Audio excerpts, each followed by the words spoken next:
చివరిగా సార్ ఇప్పుడు test series లాంటిది ఏమన్నా రాయాలా? ఇప్పుడు ఈ 45 ఖచ్చితంగా 5 ప్రాక్టీస్ టెస్ట్లు ఇవ్వాలండి. ఎంసెట్టే అనుకున్న పిల్లలు మినిమం బేర్ మినిమం ఒక 5 ప్రాక్టీస్ టెస్ట్లు అయితే ఇవ్వాలి. అంటే వీక్లీ ఒకటి కూడా వీక్లీ ఒకటి లాగా లేదంటే లాస్ట్లో కొంచెం ఫ్రీక్వెన్సీ పెంచడము స్టార్టింగ్ నుండి ఇస్తే బెటర్. ఎందుకంటే మన ప్రిపరేషన్ కరెక్ట్ పద్ధతిలో అవుతుందా లేదా అనేది టెస్ట్ మాత్రమే చెప్తుంది. సో ఈ టెస్ట్ అనేది పీరియాడిక్గా ఎంత రెగ్యులర్గా వీలవుతే అంత రెగ్యులర్గా ఇవ్వాలి.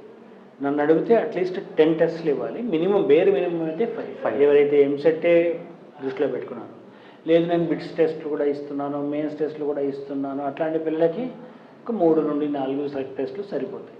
బట్ అదర్వైజ్ ఎవరైతే దీన్నే కోర్గా పెట్టుకొని ప్రిపేర్ అవుతున్నారో వాళ్ళు ఖచ్చితంగా బేర్ మినిమం 5 టెస్ట్లు ఇవ్వాలి. అండ్ ఇవి కొంచెం అడ్వాన్స్గా ఇవ్వాలి, ఎందుకంటే రిపేర్స్ ఏమైనా ఉంటే జరుగుతాయి.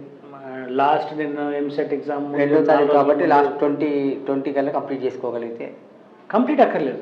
వాట్ ఎవర్ స్టేజ్ అయ్యాం ఈ రోజు నుండి చేసుకుంటూ పోతే 20th తర్వాత కూడా ఇస్తాము. 10th లోపల అట్లీస్ట్ ఒక 3 టెస్ట్లు మనకి అయిపోయి ఉండాలి.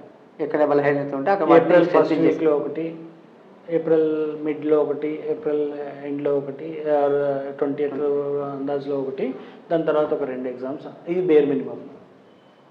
ఇప్పటి వరకు వెబ్సైట్ సంబంధించినటువంటి చాలా సూక్ష్మంగా స్థూలంగా ప్రతి అంశాన్ని కూడా అంటే ఇప్పటి వరకు ప్రిపేర్ కాదంటే అభ్యర్థులు లేదా ఇప్పటివరకే జేఈఈ మెయిన్స్లో 95 లేదా దానికంటే అదనంగా పర్సెంటేజ్ సాధించి ఏదో ఒక సీట్ వస్తుందని నమ్మకం ఉన్న వాళ్ళు మరింత మంచి మెరుగైన ర్యాంకు సాధించి అత్యుత్తమైన కాలేజీలో టాప్ 5 కాలేజీలో సీట్ సంపాదించుకోవడానికి కేసీ గారు ఇచ్చినటువంటి సలహాలు సూచనలను మీరు పాటిస్తే తప్పకుండా మీకు ఉత్తమమైన ర్యాంక్ వస్తుంది.